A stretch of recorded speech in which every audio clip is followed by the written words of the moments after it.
जी नाजरीन, वेलकम राजा रसालू पार्ट 4। वक्त पड़ने पर तुम्हारे काम आएगा। रसालू को झींगे की इमदाद का तजर्बा हो चुका था। इसने बहस न की और नन्हे से बुलुंगड़े को खामोशी से अपनी जेब में डाल लिया। जब वो राजा सरकब के सामने पहुंचा और बाजी की तैयारियां शुरू हुई तो सरकब ने कहा, नौजवान, मेरे यहाँ जो भी आता है मैं इसके साथ 3 बाजियां खेलता हूँ। पहली बाजी जीते तो मेरा खजाना इसका, दूसरी जीते तो मेरी सल्तनत इसकी, और अगर तीसरी भी जीत जाए तो मैं अपना सर कटवा दूंगा। और ये बताओ कि तुम्हारे पास बदले में देने को क्या है। रसालू ने कहा, अगर तुम पहली बार जीत गए तो मेरे हथियार तुम्हारे, दूसरी जीत गए तो मेरा घोड़ा तुम्हारा, और तीसरी भी जीत गए तो मैं अपना सर कटवा दूंगा। सरकब ने यह तरीका मंजूर कर लिया और खेल शुरू हो गया। पहली बाजी में पांसा फेंका रसालू के हिस्से में आया। करना खुदा का ऐसा हुआ कि लाश की नसीहत इसके ज़हन से निकल गई थी। इसने सरकब के दिए हुए पांसे लिए और फेंके। इतने में सरकब ने अपना चूहा ढोल राजा चौपड़ की चटाई के पास छोड़ दिया।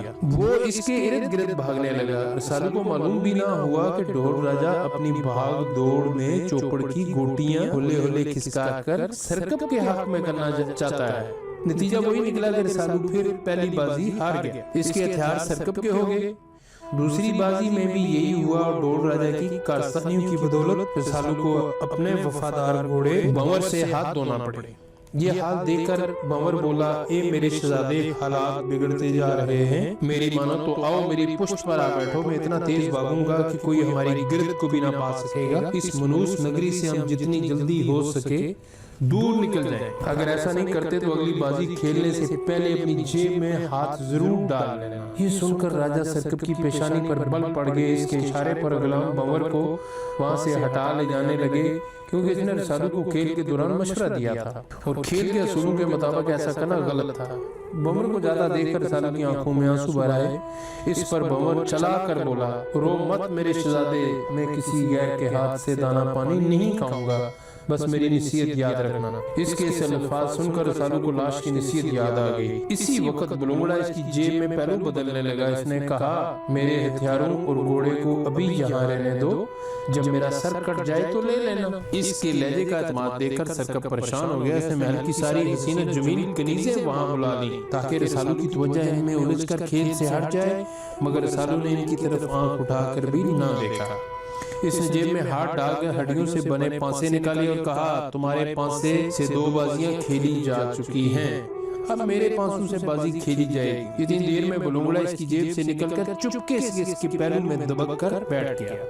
खेल शुरू हुआ तो रसालू जीतने लगा। ये देखकर सरकब ने ढोल राजा को इशारा किया कि वो अपना काम दिखाए, मगर ढोल राजा रसालू के पहलू में बैठे बुलुंगड़े को देख चुका था। वो जानता था कि अगर आगे आया तो बुलुंगड़ा इसे पकड़ लेगा। इसने चटाई के करीब फटकने से इनकार कर दिया और रसालू ये बाजी जीत गया। इसके हथियार से वापस मिल गए। इसके साथ सरकब का खजाना भी इसका हो गया। अगली बाजी के दौरान सरकब ने फिर ढोल राजा को इशारा किया, मगर वो अपनी जगह दुबका रहा। सरकब ये बाजी भी हार गया। इसकी सल्तनत और भंवर रसालू को मिल गई। अब आखिरी बाजी थी। सरकब की बुरी हालत थी। वो जानता था कि ये बाजी हार गया तो इसे अपना सर कटवाना पड़ेगा।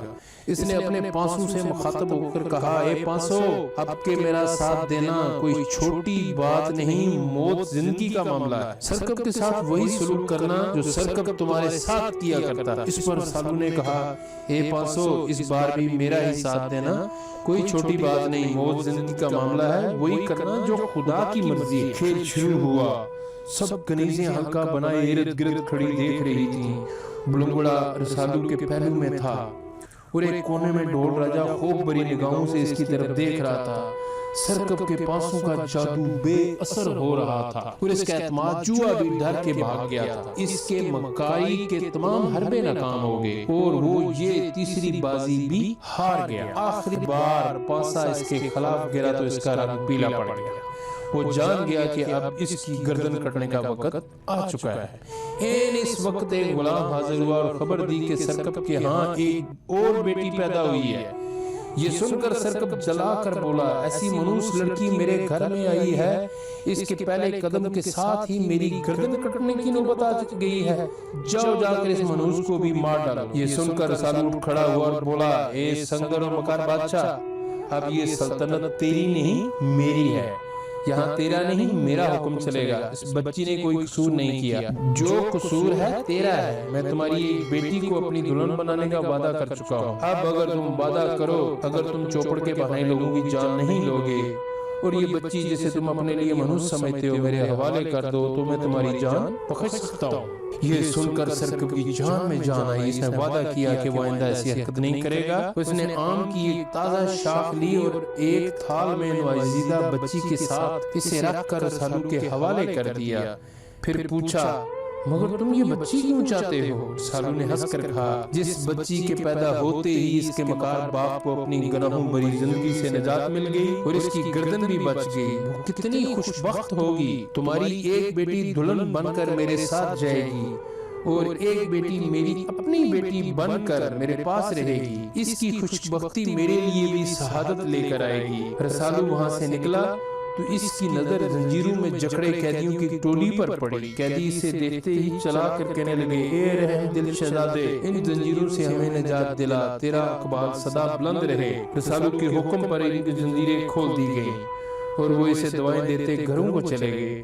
رسالو نے اپنی ہونے والی دلہن کو لیا اور اپنے باپ راجہ پہلمان کی سلطنت کی طرف چل پڑا.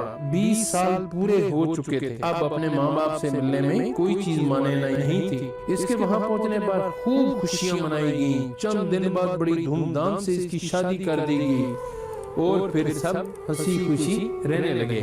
ناظرین, جس طرح کی یہ کہانی ہے, اس کہانی سے ہمیں بہت بڑا سبق ملتا ہے کہ اگر ہم دل کے سچے ہیں, من کے سچے ہیں, لگن سے کوئی بھی کام کریں تو اللہ تعالیٰ غیب سے ہماری مدد فرماتا ہے.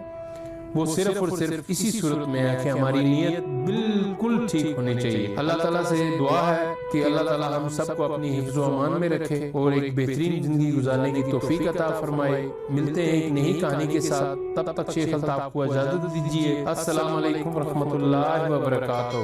پاکستان زندہ باد.